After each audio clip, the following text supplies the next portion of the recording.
members of the Independent Electoral and Boundaries Commission, led by Chairman Wafula Chebukati,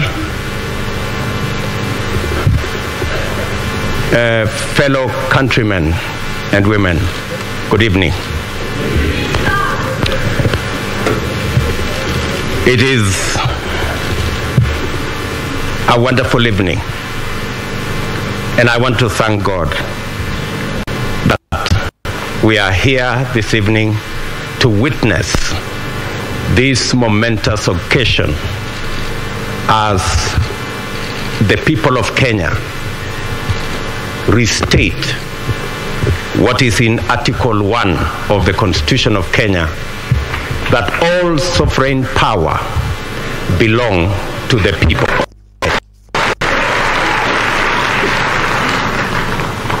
I want to thank God for getting us to this point. I want to thank God that today we have concluded this election. I know that there were predictions that I won't get to the ballot. There were predictions that we won't get here. But because there is a God in heaven, we are here. And I want to, in a very special way, say and confess that without God, we wouldn't have been here. My gratitude also goes to the people of Kenya, the millions who listen to us, the millions who participated in our campaigns peacefully, the millions who turned up to vote for us on 9th of August,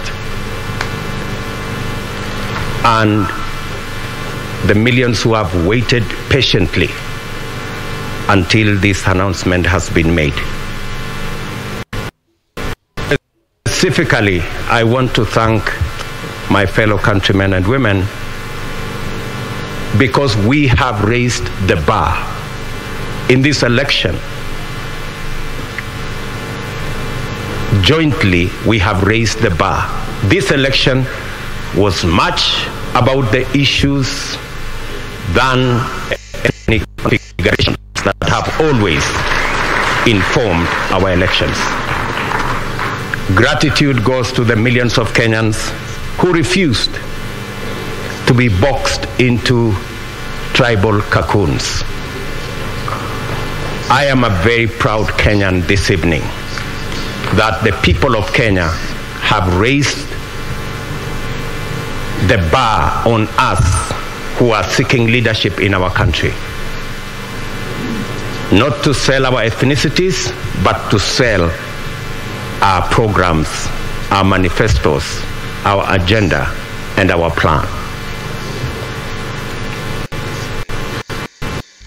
Let me also say right at the start that in here and in this election, there are no losers. The people of Kenya have won the political bar. I want to say that the people of Kenya, led by the 14 million who turned up to vote, are the biggest winners. The hero of this election is the IEBC, led by Wafula Chebukati. I say this with conviction that the IEBC amazed all of us. With the results in the public portal, all the servers were open.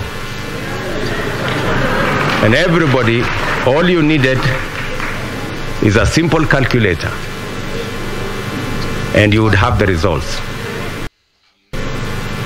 I want to congratulate the IEBC for raising the bar. And I want to say, without fear of any contradiction, that one Wafula Chebukati is our hero. Soft-spoken, but firm. And I want to tell you, Mr. Chairman, we are very proud that without informing any one of us, you put all the results from all the polling stations on a public portal where any Kenyan could access. That became the game changer in this election.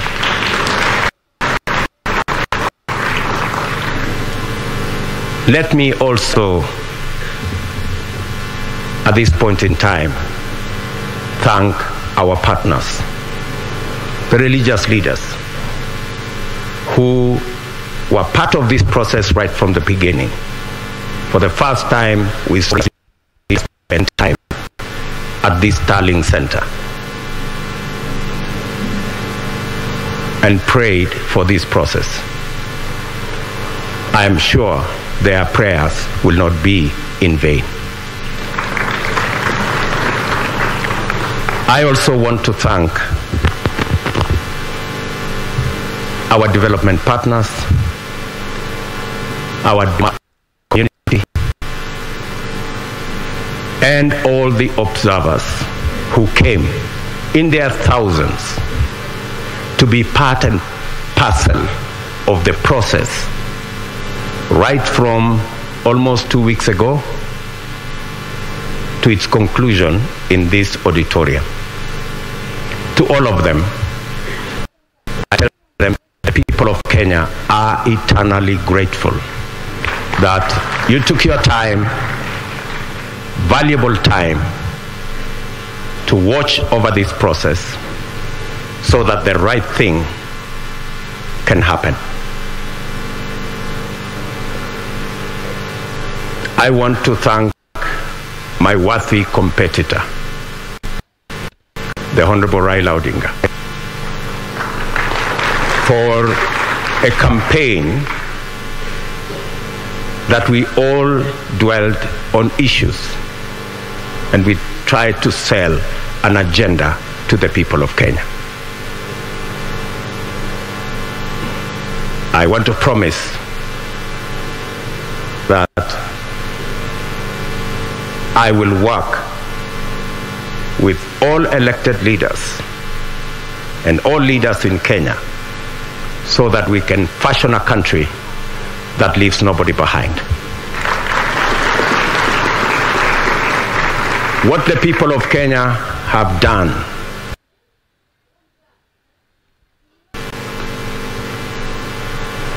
there will be those of us who will be in the executive, but there will be those of us who will oversee what we do in the executive. Both responsibilities in government and in the opposition are important for the people of Kenya.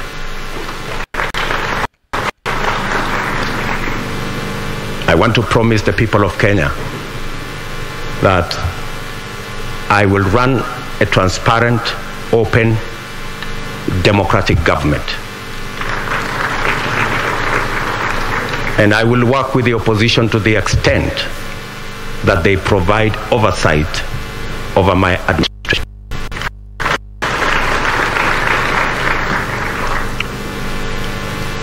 Let me also, at this point in time, acknowledge my boss, the President of the Republic of Kenya. His Excellency Uhuru Kenyatta, who has worked with me over the last 10 years in various forms. And I want to commit to the people of Kenya that I will build on the foundation that President Kenyatta and I put together and take this country to the next level. I want to promise all the people of Kenya, whichever way they voted, that this will be their government. I know many, especially those who have done many things against us. I want to tell them that they have nothing to fear. There is no room. There is nothing. There is no room for vengeance. There is no room for looking back. We are looking into the future.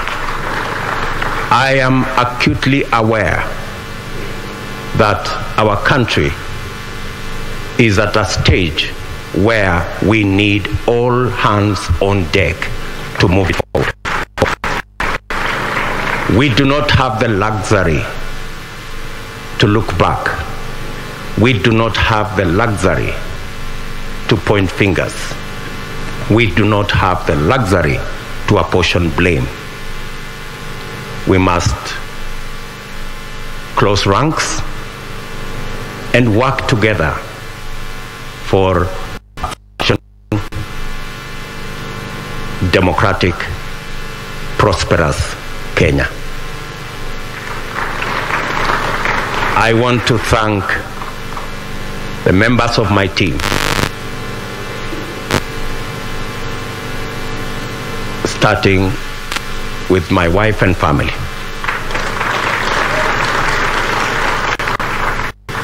and many other prayer warriors in Kenya.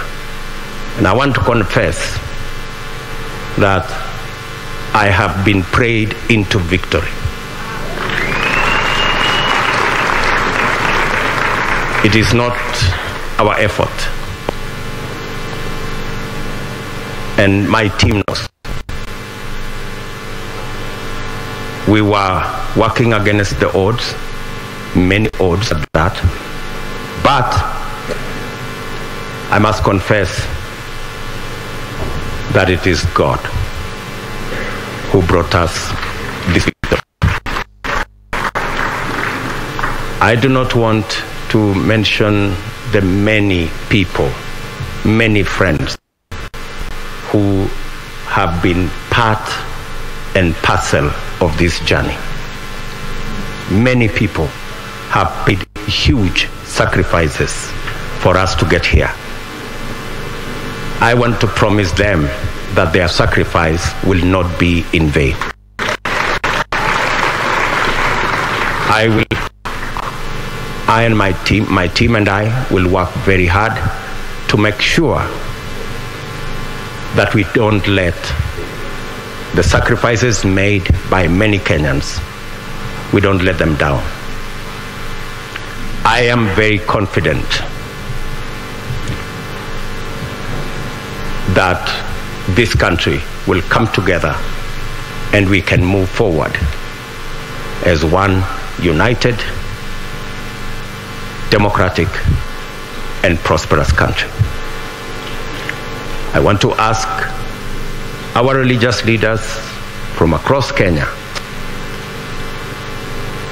to pray for us and to pray for the unity and prosperity of our country.